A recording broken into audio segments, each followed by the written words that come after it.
ক্লাসরুমের মধ্যে ছাতা মাথায় দিয়ে ক্লাস চলছে খুদে পড়ুয়াদের। বিপজ্জনক স্কুল ঘরের ছাদের চাঙড় ভেঙে পড়ছে, তাই স্কুলের পড়ুয়ারা ছাতা মাথায় দিয়ে ক্লাস করছে। খুবই বিপজ্জনক অবস্থা স্কুল ঘরের। ঘটনাটি ঘটেছে উত্তর 24 পরগনা জেলার বসিরহাটের হিঙ্গলগঞ্জ ব্লকের দুলদলি পুকুরিয়া আদিবাসী প্রাইমারি স্কুলের ঘটনা। বেশ কয়েকদিন ধরে স্কুলের ছাদের চাঙড় ভেঙে পড়ছে। আজও যখন স্কুল চলছিল তখন চাঙড় ভেঙে পড়ে। অল্পের জন্য রক্ষা পায় ছাত্রছাত্রীরা। ওই স্কুলের ছাত্রছাত্রীর সংখ্যা 48 জন। ছাতা মাথায় দিয়ে স্কুল করছে ছাত্রছাত্রীরা, যাতে কিছুটা হলেও রক্ষা হয়। ছাত্রছাত্রীদের অভিভাবকদের দাবি, যতদিন স্কুল সারাই না হবে ততদিন স্কুলের ছাত্রছাত্রীদের আর পাঠাবে না। স্কুলের এই অবস্থা স্বীকার করে নিল প্রধান শিক্ষক রুদ্রপ্রসাদ মণ্ডল।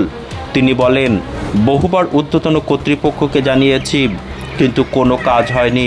আমাদের স্কুলের চাং ভেঙে পড়েছে, তাই আমরা ভয়তে ছাতা মাথায় দিয়ে পড়ছি।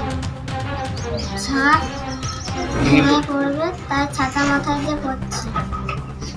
যদি না হয় স্কুলে আর আসবো না। কি নাম তোমার? স্কুলে যে ভেঙে ভেঙে চাংগুলো পড়ছে, এইগুলো তো ভয়ের বিষয়। বাচ্চা কাচ্চা মাথায় যদি লাগে যখন তখন বিপদ হতে পারে।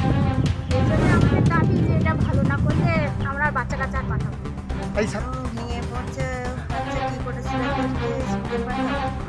ছাতা মাথা দিয়ে স্কুলের যে ঘরগুলো আপনি দেখেছেন যেখানে পড়ছে বাচ্চারা, ওখানে ওই ছাদের থেকে চাই ভেঙে ভেঙে পড়ছে এবং সেই চাইগুলো অনেক দিন ধরে পড়ছে, যার জন্যে বাচ্চারা ওখানে ছাতা মাথা দিয়ে পড়তে আসছে।